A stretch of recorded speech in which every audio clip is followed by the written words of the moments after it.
we're bringing our next speaker, Dave. Hi, Dave. All right. We are going to just let you do the intros and take over so, we can make up time. So thank you for being here. And Dave, ignore like the first 5 questions I'm going to post in right now because unless you want to address any of them. I just don't want to distract you mid presentation. All right. Sounds good. Hi, I'm Dave Sudia. I will get in, and this is Emissary-Ingress for multi-cluster. Who are you and where are you going? So we're going to talk about that top Ingress layer of the architecture that Flynn just shared. And, I wasn't sure I could fill 35 minutes anyways, so maybe we'll make up the time right here. So quick agenda for this part. I'm going to talk about who I am real quick, what we're doing, what Emissary-Ingress is, some prerequisites for what's been set up, although that part's going to go a little faster because Flynn covered a lot of it. And then we'll kind of walk through, unfortunately, last time during the Zero Trust one, I really was like live coding during this. I'm a coward today, and I'm not going to do that. So we'll walk through. Also, I kind of had to have everything pre-built for Flint. So we'll look through the demo code. We'll send some requests through and see the effects, and then there'll be some time for Q&A. So who am I? My name is Dave Sudia. I'm the Director of Developer Relations at Ambassador Labs. We make Emissary-Ingress and telepresence in the CNCF. We're the primary maintainers on those. I'm senior. Before being here, I was an end user for 5 years. I was a senior DevOps platform, whatever you want to call it. I had multiple titles at Fanatics, at Go Spot Check, which is field data collection, at upsheep.org, which is a nonprofit that provides free tutoring for low-income high school students. And you can find me at the Developnik in most places. That's my handle. So, I was a user of Emissary-Ingress and EdgeStack, which is our paid product on top of that, for many years before joining here, and built a platform essentially. So I was really excited to see the platform tag working group, because I don't know, I might show up to that. That's a particular interest of mine. So why are we doing this? We want to get the right users to the right cluster. So Emissary-Ingress acts as the single point of entry to your cluster. We'll talk about that in more detail in a little bit. But once someone shows up at your door, right, to the points that Flynn was making, we want to make sure that they're going to the right place. So for data privacy reasons and legal reasons, you want EU users going, you might only want to store their data in the EU, and you want to make sure that they get routed there. Same thing, even with, you could extend this, like Flynn said, this is a model, right? But you can extend this model to perhaps you have a cluster that runs in California, for dealing with specific issues there, or however you operate it. And then similarly, efficiency, right? If we don't want to have someone's requests going across the ocean, right, to get there. And the thing with Ingress is that until you know who someone is, you don't necessarily know where they should go, right? So you might have like a CDN or something set up in front. I saw people mention Cloudflare over in the chat like an hour ago. You might have Cloudflare or Fastly or something splitting your traffic to any cluster, right? But then once they get to that cluster, we want to make sure that they get routed to the correct place. What are we going to do? We're going to authenticate a user. We're going to route them to the correct cluster. We're going to create an authentication system that can provide Emissary-Ingress with routing headers. We're going to set up routes for Emissary-Ingress that can reroute across clusters using those headers and using Linkerd to handle that. And as Flynn covered, that link system that Linkerd has, we're going to be using that to do the final routing to the correct cluster. What is Emissary-Ingress? Emissary-Ingress is a CNCF project. It's in incubation. It's based on Envoy. It's one of the things that really makes it stand out. And the original goal of Emissary was to create a system for configuring Envoy in as user-friendly a way as possible. Because if you've ever tried to configure Envoy, it's no fun. Specifically as a gateway, right? And so the reason that Emissary and Linkerd play really well together, like Emissary is compatible with pretty much every service mesh out there, Istio and console and stuff. But the reason Linkerd and Emissary play really well together is that they're very good at their role, right? Like I've used Linkerd in my previous life as an end user because it was just like the best service mesh, right? And I used Emissary because it was the best gateway, and you can put those together and they're best in class at their particular job, but go together really nicely. With Envoy, you get all the benefits of that project maturing. So every time they add HTTP 3 support, well, that gets pushed through into Emissary. So you get kind of fast features.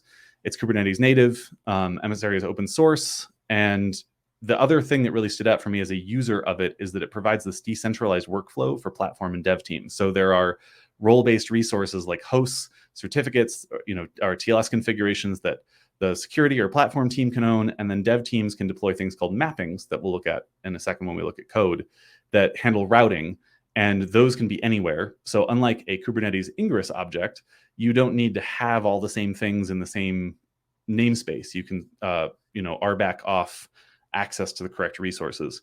And we're seeing that now, that concept get adopted by the Kubernetes Gateway API, which we're also involved with. So some other things, and the thing that we're going to really look at today, it's extensible with authentication and rate limiting. You can add on, you can write your own auth and rate limiting services, which we're doing today, and then plug them into Emissary so that you can take advantage of those features. And then, like I said, we get basically everything from Envoy in terms of networking features. I see Danielle and Lisa popping back in.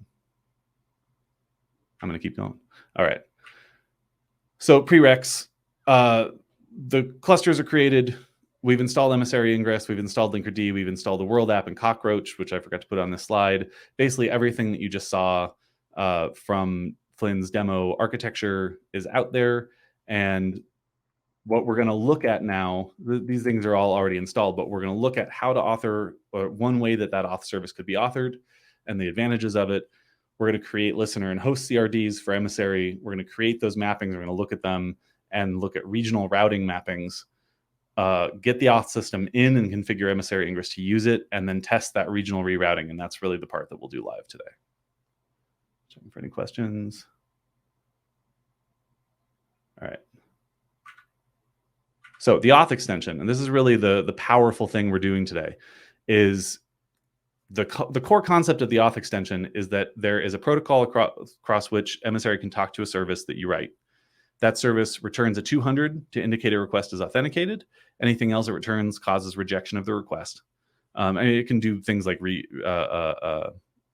300 codes and stuff too, but this is kind of the core. It can receive headers specified in the config. It can attach headers specified in a config. We'll look at that configuration.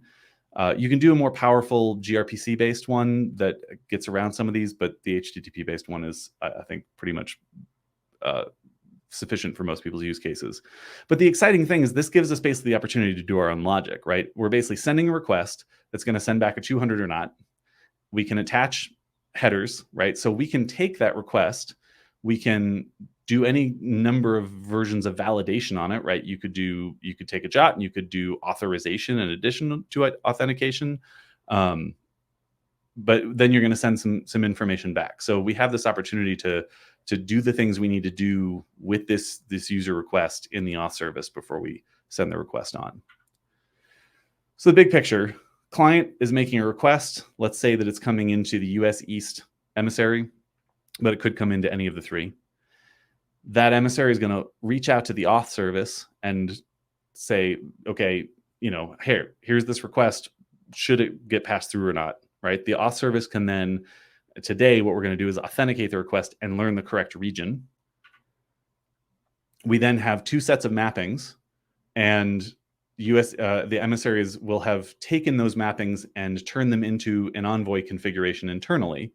And it's then going to go look at that Envoy configuration and go, okay, where should this go? And we can set precedents, which we'll look at in a moment when we look at the code. But basically, if we're in the right cluster, we're going to use the local mapping, right? And we're just going to go to the local cluster, and that's also getting passed off to Linkerd. But if we are in the wrong cluster, we're going to use this regional mapping that uses Linkerd as link service to figure out which cluster it should go to, which gateway.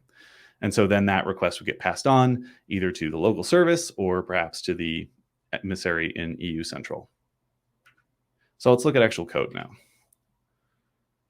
And here's a sneak preview of the repo before Flynn makes it public, or in case he already hasn't, because this is the repo. So if we think about that model that we just looked at, all right, the first thing is emissary is going to get this and send it off to the auth service.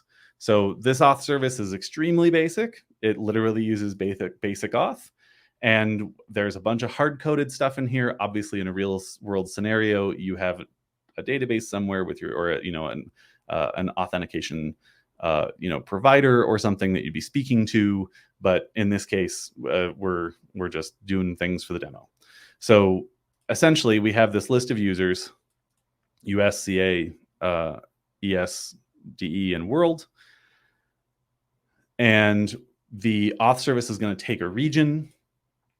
And essentially, if anything comes in on the ext auth path, that's going to get processed by this service. So the first thing we do is see if the user already has an X region target header, which is how we're going to be handling rerouting in a moment. And if it does, we just pass the request on, because in this particular scenario, and I know if there's anyone in the audience who is actually involved in security, you're going to at me so many times about this particular chunk of code. I know it's not great. Don't at me. So we're going to just pass that request on. We're going to double check to see if there is authentication data, and particularly a name in there. If we already have a user, we're going to attach an xworld user header that the application can use further down the chain.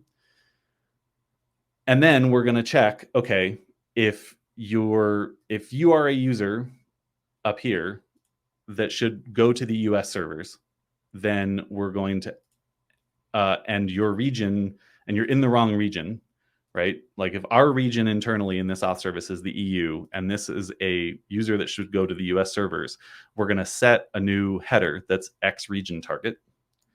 And conversely, if we are in the US right now, and the user should be going to the EU servers, we're going to set the header X region target to be EU. At that point, we're also going to create an xworld session thing. We're actually going to authenticate the user down here because we passed that on. And then, because this could all get blocked at some point if the user has the wrong password, and completely get denied, and then that passes through. So very basic authentication service. The core thing we're doing is checking if this user is in the correct region in one piece of middleware, and doing logic around regional routing if they are not, right? And then we are actually authenticating them using basic auth. So that's the core. I'm just going to look to see if there were any questions in the chat on that functionality, and it doesn't look like there are. Okay, cool. So we have this service that's going to be out there, and at this point, we would want to get that and the listeners out there. So Emissary requires this listener CRD that tells it just what ports to listen on. We have a host that basically says listen on any host name, because this would have very specific DNS names and stuff if we were working in a real production environment. But for these demo clusters, we're just listening to any domain that comes in and passing it to the one app that we have, essentially. And then we need to deploy that auth service. So we're going to have a service for it, because it is a deployment that goes out. We're deploying a pod, a container that goes out there. You can see that in the EU one, we are passing in that environment variable saying this is the EU one. In the US one, we do the same thing, just saying it's US. And again, this would be a little better if I was using Customize or something, but it is what it is. And then we have this auth service CRD that goes out for Emissary that tells Emissary where to look, right? So since we're deploying this into the Emissary namespace, we're just telling it the auth service is at this region routing auth service at port 3000. Attach the prefix external auth to everything that you send over, because that's what we're looking at in the server. And then, like I said, these are the preset headers that auth service is sent and is allowed to attach. So these don't have to be the same, right? You could send over a certain set of headers and it could be allowed to attach a certain other set of headers. But essentially, we want to, since we're processing and using xworld session, x region target, and xworld user, and we want to be able to set those things, that list is in both the allowed request headers going to the auth service and the allowed authorization headers coming back. So we've got our service. We've deployed it out using the deployment and service and the auth service configuration. And there's no, oh, I was on the wrong chat. But yeah, the questions are all still for Flynn. So I'm going to keep going unless I see something pop up. All right. Auth service is out. Now, how does Emissary, can you customize the auth service per listener? For example, hitting one route needs a specific set. Yeah, so you can't necessarily customize the auth service per listener, but you can customize the auth service, right? So since we're writing our own, you have full power about what happens in here, right? So we're just saying, hey, grab anything that's on external auth and just go through this flow, right? But you could write it in whatever way you want in terms of like looking, handling different paths, passing it off, that sort of thing. So since you're writing the service, you can customize it however you need to handle that logic. All right. So Emissary is now passing that request to the auth service and back, but now how does it know where to send it? Well, let's look at the mappings. So I'm going to look down here first. I'll come back up to the top. And let me just blow this up a little bit more. All right. So we have a cells mapping, and you can read all about mappings in the Emissary documentation, but essentially these mappings really would belong to the developers. They're putting out the world application, and we've got two microservices out there. We've got the GUI and the primary backend service that talks about, that basically handles the cells. So we have a cells mapping. These will take a request on any host name as long as the prefix is /cells. By default, Emissary rewrites to an empty path, but we want to maintain the path. So we're also having it rewrite to /cells. And that's going to send it to the world service in the world namespace. Similarly, down here, we have the GUI mapping. So in this case, we're going to take the /world/prefix, but we are going to rewrite it to just an empty path. You could get rid of this line. It's a little redundant, but just to kind of make it clear. And the service is now going to go to the world GUI service in the world namespace. So Emissary reads from any namespace. You can configure it not to, but that's the default configuration. And the power of that is the platform team can own Emissary, right? And then dev teams can deploy mappings wherever they need to. So they can stand up their skeleton, have all the routes. As they want to put out new routes, they're not waiting on a ticket from the platform team to get new routes stood up. There's a way to just detect conflicts between mappings that could be going out there. And one way you can control this is using precedence. So these two mappings have a precedence of 90. And there's a reason for that, which is we have another mapping up here at the top. And I think in a production environment, I would probably have this one be controlled by the platform team. And this one says route to US East. So here I'm taking host name of anything. I am taking any path, right? Anything that comes through. But now I'm targeting, if it has the header, X region target US, right? So this is a header-based routing rule. And if we look at the mappings US, it has the same thing, but it's looking for a header with the X region target EU. And what it's going to do there, the service it's sending it to, is that linked service that Flynn pointed out, that Linkerd has set up, or the mirrored service of Emissary-Ingress US East. And similarly in this mapping, it's Emissary-Ingress EU Central. So basically, if we tie these things together now, we come back and look at the auth service and look at this logic here. If I am the EU, right, and the authentication name is US or CA, we're going to set this header of X region target to US. So now here I am in the EU. And when this request comes back from the auth service, all of a sudden now it has this X region target US header on it. And so this mapping is the one that's going to get used. It's more specific in terms of header. It has higher precedence.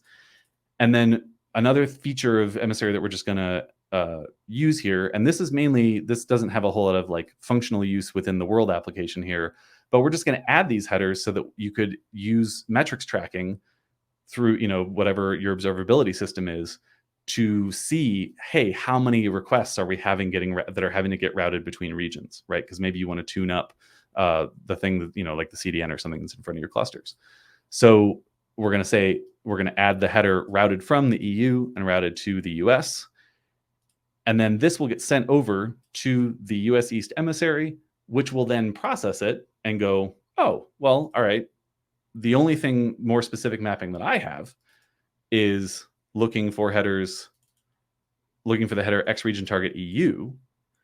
So when it gets there, it will just get processed into the local services. I'm going to look over the questions. All right, we're still good. Okay, so that's the whole walkthrough of the auth service logic. And I've got 5 minutes, so this is perfect because I think I'm going to make it up, Danielle and Lisa. All right, so first thing I'm going to do is go to useast.demo.59s.io. Great, and I'm going to say I'm going to log in as the US user here. And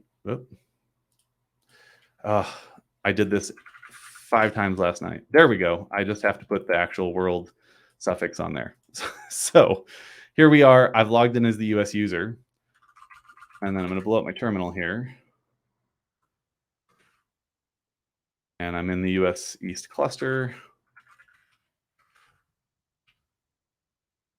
And let me see if I've got the right thing. Okay, I do. Great. I'm just going to take out.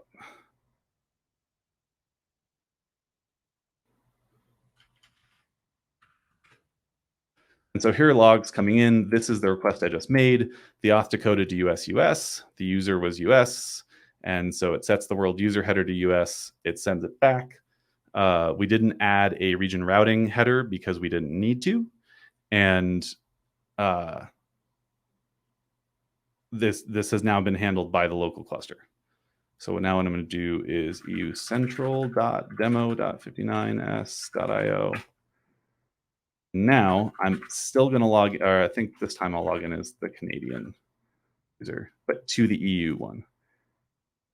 And once again, add the world path. And here we go. All right, now I'm going to switch to the EU Central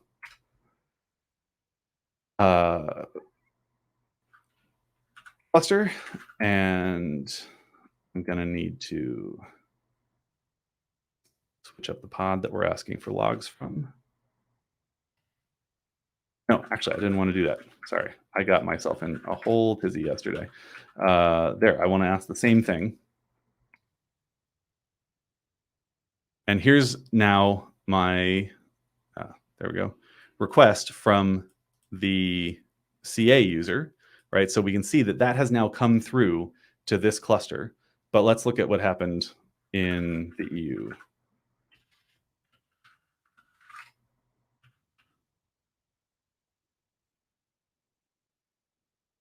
I see Andrew's question there, and I will answer it in just a moment.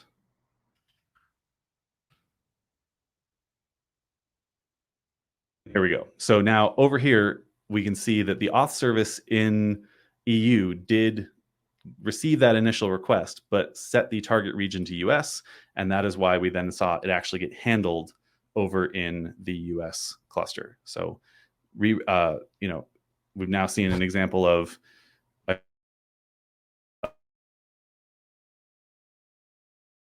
initially getting routed to the European cluster, but being rerouted over to US East. Yes, thank you, Bailey, for answering that in the Q&A. So Emissary-Ingress is an open source project, and I'm going to come back to my slides here and finish this up, and we'll discuss this a little bit. But Emissary-Ingress is completely free and open source. We have a paid product called Ambassador Edge Stack that adds features to Emissary. Currently, the documentation is hosted on our website because Emissary does not have its own website, although that is something that like Flynn and I are working on in the background.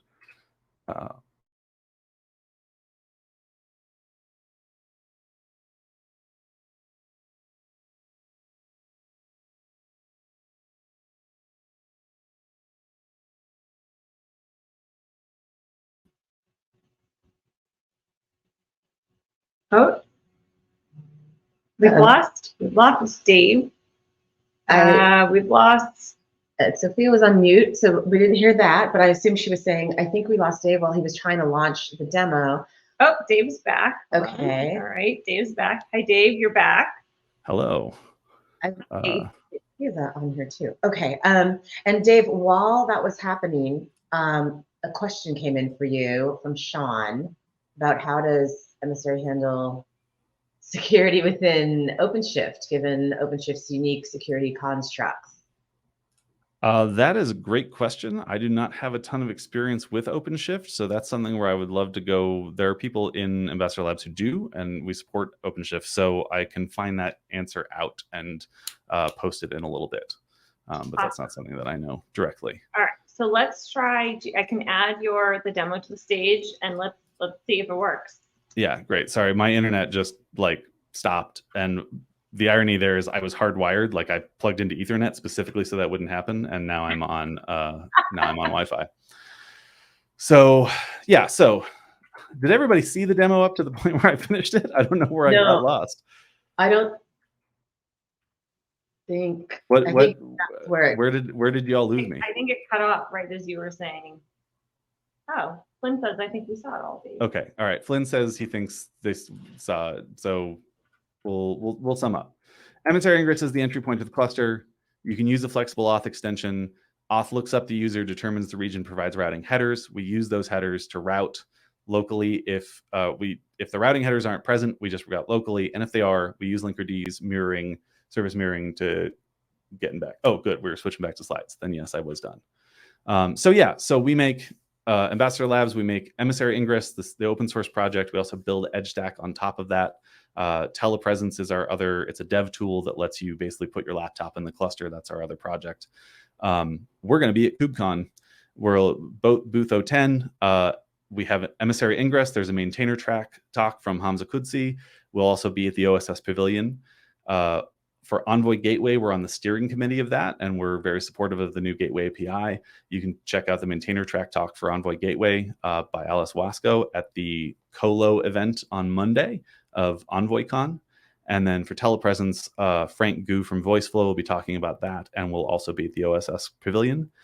And the other key thing is we are co-sponsoring with some folks a karaoke party, KubeCrash, and that's on the Tuesday night. And please check out KubeCrash.love if you want to register. You got to register for that party ahead of time, so please check that out. But it's a ton of fun. So I'm ready to sing. Oh, I'm so not, and you don't want to hear that either. I'll dance. I'll be your backup dancer. Oh my gosh, thank you so much, Dave. That was so great. That was so great. I caught up a couple minutes. All right. you can take me out. I'm sure there's going to be more questions. And just a reminder to everybody, I'm trying to transfer all the questions over that I can corral from all the different places, but Hopin is giving us too many options, and not everybody can see all the options. So please use the stage, click on the stage thing if you're in any other part of this, and also type the questions in the chat, because the Q&A is not a way that we can really launch it very easily, and it's just been a lot of copy pasta. So wow, how excited are we for this this next week. So thank you, Dave. And if anyone has any more questions for Dave, type them in the chat now, and Dave will be around to answer them.